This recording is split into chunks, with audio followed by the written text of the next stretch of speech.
Ladies and gentlemen, welcome back again to a different opinion. We're looking at this one here yet again. A few different couple of opinions going on here. This is yet again at Penn State, that same professor. Like him or hate him, but at least he's kind of asking the questions. And it's interesting to hear. Like I say, a lot of people think, oh, they're only young, college students, whatever. Some of these people are 21, 22. And in my opinion, you might think, in your opinion, that they are still kids. But I think at the age of 18, especially around 20, you are now an adult, okay? Like you need to learn how to act like an adult, be an adult, start looking after yourself. I just see too much this day and age that people kind of say, even a 24-year-old, oh, they're just a little kid, you need to own up to your own actions. That's just in my opinion. You can't do stupid things and get away with it. But anyway, this is also the future as well of the people coming through the colleges. So this is kind of what a lot of them think that take these classes. And like I say, in the crowd there's, at least 100 and something students in this class. So have a listen and please leave in the comments below what you think. Do you agree? Do you disagree? Also like the video if you like it, and please subscribe. Most of the viewers are not subscribed, so it'll mean a lot if I've earned a subscription. So let's get into this. As big an issue. Why is race a big issue? In America. In the rest of the world, is not as big an issue. Okay, because look, there are two things that happened here that we're still dealing with. This is actually a really cool question. Where are you from in India, by the way? South India. Okay, so listen. Why is race still a big issue here? Because this is where, in the Americas, is where we had the longest lasting, most extensive genocide in human history against Native Americans. And we've never come to terms with that. And try to kind of look up, what is the longest genocide ever. I can't find facts that it is the longest, and I can't find facts that it isn't the longest. So I guess you can kind of take his word with a grain of salt. And how many Native Americans is? Many people think they don't even exist anymore, and so on, right? And do you know how many tribes there are in the United States? Federally recognized tribes? Take a guess. So totally. Federally recognized tribes. 2,000? 2,000? I don't know. I'd probably guess Pair up really fast. How many tribes? With your neighbor, how many tribes do you think 60 there or are 70, federally maybe? recognized? 60, 70? What How do you many? think? 40. 40. 200. How many? 200. 200. How many? I don't know. What? 6, 7. 6, 7? Bro, how many, man? Yeah, I don't know. How many? 150. 150, bro. Less than 500. Less than 500. About 1,000. 1,000. What do you think? Like 300. 300? Less than 100. This is really fascinating. Bro, because you started with 2,000, the numbers get really inflated. Because when we ask people this question, and we give them a bunch of numbers, and we start at 3, and we go to 3 and 7 and 50 and so on and so forth, the average answer will be like 15. But since you started with so many, the average answers start to go up. The answer is over almost 600, right? So, really, bro, what's that? Oh, it's a lot. 566. Yeah. Wow. Yeah. I did not One know of that. the most recent was actually Pocahontas' tribe, which we all know her, one of the last to be recognized by the U.S. federal government. So, what we see. So, one of the issues is the longest lasting genocide in human history took place here, and it's most extensive. In terms of the numbers of people and in terms of how long it lasted, and human beings are still trying to deal with that. The second issue is slavery, which we've never been able to deal with. Do you want to respond to the Native American thing? Because I'm going to talk about it. Also, to add on to what Sam said, this country was founded on racism, and that's undisputable. I think, and when we talk about the transatlantic slave trade, that's when the idea of race was created. It was used to justify why you're dehumanizing, animalizing, and the. No, so race was not invented because of the slave trade. So as you can see here, it was found, 1752 to 1840. He was the first to study humankind as part of a natural history. He explored the biodiversity of humans mainly by comparing skull anatomy and skin color He is best known for establishing a 5-part naming system in 1795 to describe what he called the 5 principles varieties of humankind but one species. In his view, humans could be divided into varieties. Only in his later work he adopted the term races to refer to as Oriental, American, Indian, Caucasian, Malay, and Ethiopian. He assumed that all morphological differences between their varieties were induced by the climate and the way of living.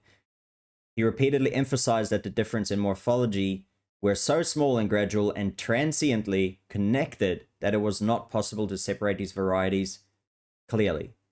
So that does not sound like it's because of the transatlantic trade. You treat other people. And I think, you know, when we talk about, And I mean, the dislike for other races, the dislike, you know, the slavery, all that type of stuff was around since the beginning of time. I mean, before Christ. I mean, as you can see, slavery started at 3,500 BC. Like literally back then. I mean, even in the Old Testament, they write about how to buy people. So how to buy slaves, they literally write about it in the Old Testament. So I think it's a modern kind of myth that slavery started when America was around or, you know, Britain was around, because this predates way before, you know, Britain was even founded. And people still to this day believe that only in America there was slavery. U.S. Constitution is written in the fabric of America. And I think, you know, other places don't have these problems because other places didn't have civil rights movements like we did in America, which tried to address that issue. But it's something that is constantly evolving because the idea of race changes based on where you're at. Like when Irish people came here, they weren't considered white until after a while. Or when That's not true. People from That's definitely not true. Okay. This dude, yeah, I don't know where he learned history. I don't know what they're teaching him if he is, you know, studying history at university, but that is definitely not a known fact. Not to keep debunking this poor dude, but sorry, but the Irish were always white, and so were Italians, Jews, and so on. Whiteness studies is all the rage these days. My friends who teach US history have told me that this perspective has completely taken over studies in American ethnic history. I can't vouch for that, but I do know that I constantly see people assert as a matter of fact that Irish, Italian, Jewish, or ethnic white Americans were not considered to be white until sometime in the mid to late 20th century, vouching for the fact that it is an understanding of American history has spread widely. The relevant scholarly literature seems to have started with Noel Ignatiev's book, How the Irish Became White, and taken off from there. So what they mean by that, like, this is what I don't understand. People take it that, you know, they became white. What that means is that they actually got the rights that white people had back then. Because obviously white and colored and, you know, Native American people all had different laws and different rights. What they mean by that is the Irish weren't seen as citizens. They weren't seen as having full rights. So by the time that they've actually fought in the wars and all this type of stuff, they got accepted. And that's the reason what they mean by becoming white is because they became part of America. Italians either. So I think that is very complex, and I think you have to look at slavery and understand why race was created in the first place. Dude, do you want to add to that? See, people clap to this without knowing the history themselves. They will now believe this guy without checking that out. It's Arsh. Arsh. Another thing I want to add, I'm from India too, and one of the big things, like, Hold the mic close. India's Turn around toward the mic so people, toward the camera. Wait, step this way, back up, so people in back can see your smiling face. So India's a new country. They only gained their independence in, yeah, Yeah. 1947. Dude, he's like busy, you know what I mean? Yeah, okay, go ahead. So But I guess, you know, how many Americans and how many Australians and all this type of people, how many would know when their country actually got the independence? I wouldn't be able to give you the exact date of any of the countries I lived in. So to not know that, I mean, it's nothing on the guy, I guess. when India broke up and what became what is now Pakistan, there were genocides between Hindus and Muslims and Sikhs. Both sides were just killing each other. It was a big thing, and India's come to terms with that. They've acknowledged it already. 1984, there were anti-Sikh riots. Just a couple of months ago, India apologized for that. They accepted it. So I think that's why, like, at least for India, race isn't as huge of an issue. But in the U.S., like, trust me, I love this country because I see the potential in it, and I can compare it to India. But in the U.S., the war on drugs, you know, the war on black people, the war on drugs. Yeah, I guess like the only thing I can comment is that's probably his experience, right? And I guess everyone always says, you know, your experience, your blah, blah, blah. But that's the only thing I can say. His experience is because I think he would probably be from a wealthier family.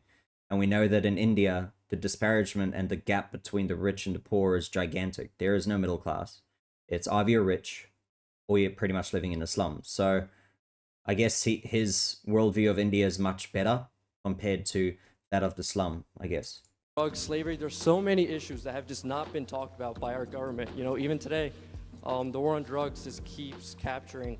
Sorry, I just realized I was pretty much off camera that whole time, but he keeps kind of making bad faces, you know, and not agreeing with what this guy says, even though he's not making a point, you know, about America. He's just making a point in general. About by our government, you know, even today. In India. The war on drugs just keeps capturing, well, targeting a specific race of people, and it's just not, you know, there's so many issues that aren't coming out to light because the government doesn't bring them out to light.